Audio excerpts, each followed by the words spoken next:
Agradecemos que esté comunicado con nosotros al doctor David Pereira. Él es médico oncólogo y radioterapeuta. Hola, doctor. Lucila de Radio Igual lo saluda. ¿Cómo va? Hola, Lucía. ¿Cómo estás? Siempre un placer hablar con ustedes. Lo mismo para nosotros. Gracias por estos minutos aquí en Hay Señal. Y bueno, comenzamos por el principio, Doc. ¿Cómo se manifiesta este tipo de cáncer? Los tumores de cabeza y cuello pueden aparecer en cualquier lugar de la vía digestiva superior, esto es en la faringe, en la cavidad oral, en la laringe, y eso puede generar síntomas muy variados que pueden ir desde una úlcera en la lengua, una llaga en la lengua, en la boca que no se cura, disfonía permanente, un dolor de garganta que persiste a lo largo de varias semanas, y a veces incluso la presión de un ganglio en el cuello que no desaparece a lo largo de los días. Siempre para nosotros es importante que la gente tenga conciencia de esos síntomas, porque muchas veces aparece una úlcera y la gente dice, bueno, es la prótesis mal adaptada, o me mordí, me lastimé, y esas cosas que no se curan y están 2 o 3 semanas, tiene que ser un motivo de consulta. Doctor, bueno, usted se refería a las úlceras, por ejemplo. ¿Hay uno que tendría que ir, en ese caso, al dentista para que haga la primera detección?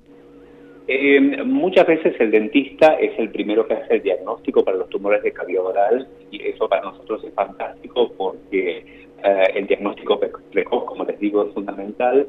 Y a veces lo que sucede es que dentro incluso del grupo de médicos hay médicos que no son demasiado conscientes de que este tipo de lesiones, a veces que parecen chiquitas, inofensivas, puede ser un tumor. Para nosotros los dentistas son fantásticos al momento de hacer el diagnóstico temprano. Doctor, ¿y el diagnóstico cómo se realiza? El diagnóstico es clínico, revisando al paciente, y siempre la confirmación se hace con una pequeña biopsia que, dependiendo dónde está la lesión, bueno, puede ser a veces con simplemente anestesia local, muy sencillo en el consultorio, y a veces algunos tumores necesitan una biopsia bajo anestesia, como puede ser, por ejemplo, un tumor en una cuerda vocal, en la laringe, donde ahí, bueno, uno tiene que dormir sí o sí al paciente. Doctor, ¿y el tratamiento para este tipo de tumores?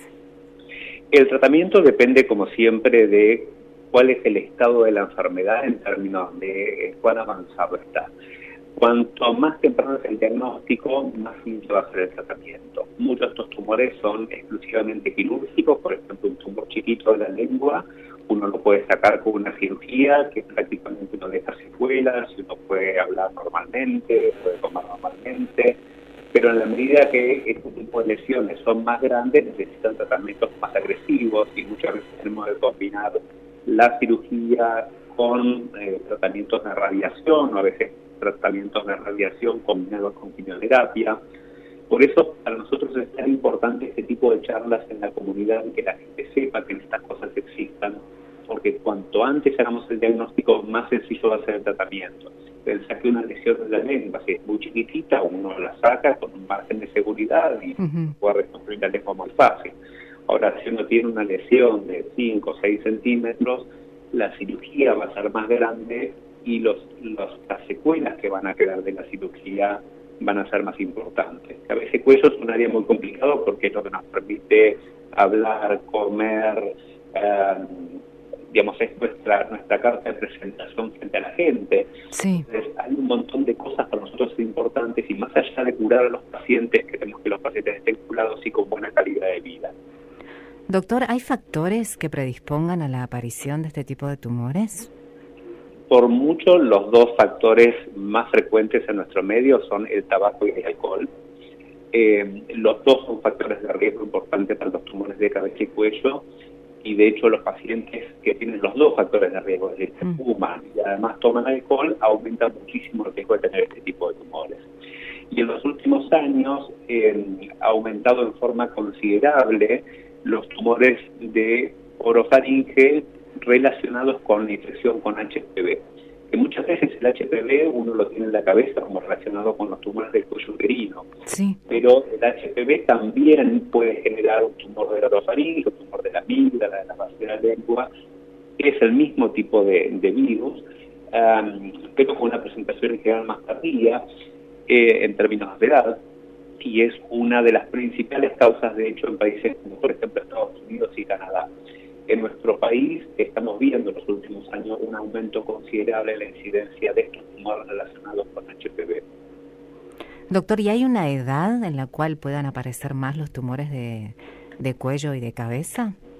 En general, la mayor parte de los pacientes están alrededor de los 50-60 años, pero en la práctica tenemos pacientes mucho más grandes y pacientes también mucho más jóvenes. Estaba diciendo recién de los tumores relacionados a la infección con HPV, con el virus del papiloma humano, y típicamente esos pacientes son un poco más jóvenes. Entonces, solemos ver a veces pacientes de 40 años, incluso pacientes más jóvenes con este tipo de tumores, y muchas veces relacionados con esta infección crónica por HPV. Que uno no se da cuenta porque es inaparente, digamos, no es que uno tiene síntomas por la infección de HPV.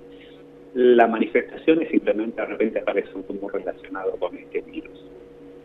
Doctor, la semana que viene tengo entendido que se va a hacer una campaña de detección precoz.